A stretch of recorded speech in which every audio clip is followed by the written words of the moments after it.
Я снова к вам пришел, чтобы ваш услышать плач, и снял зеленый плащ, и сел за круглый стол, и беды превозмог, тосклив и отречен, и начал ни о чем печальный монолог. Боитесь ли меня? Хотите ли не страдать? Не надо только лгать и зажигать огня. Во тьме я смел и глуп, мне легче говорить, мне легче с вами быть, не видя ваших губ.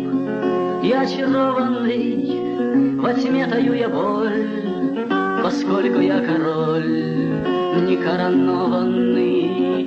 Но это пустяки, а здесь у вас в дому, не знаю почему, заботы далеки, миллионы и гроши, прошедшее грядет, и то ли Новый год, а может миражи.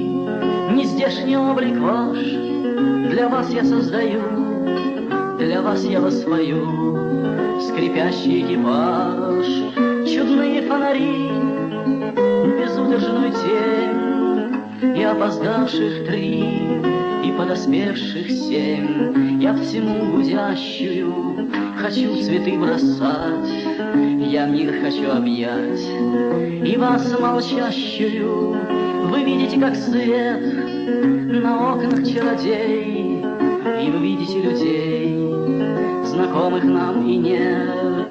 Они красивый сказ пропели в тишине, пожестче обо мне, поласковее о вас, и отдали струне озноб изящных фраз, чуть тише обо мне, помедленней о вас. А мы в дому каком стихи свои совьем, погромче об одном, потише о другом. Не сносят головы, желавшие огня, но сказочник, увы, неважно из меня. Я не могу потерь найти и принести, должен я уйти, да позабыл, где дверь.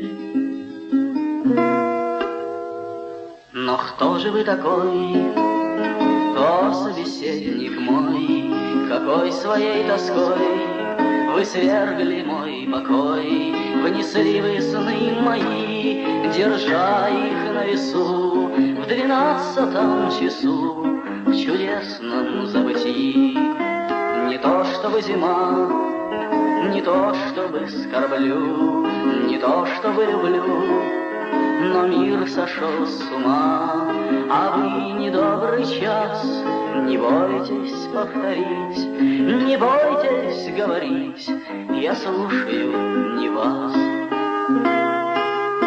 Не вы страшны сейчас, а помысел страшен, и мне нехорошо, хоть я боюсь не вас.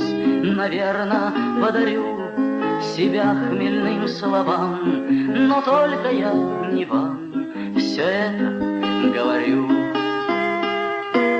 И я совсем не та, и вы совсем не тот, и даже темнота нас нынче не спасет, и трудно сохранить вернувшийся настрой.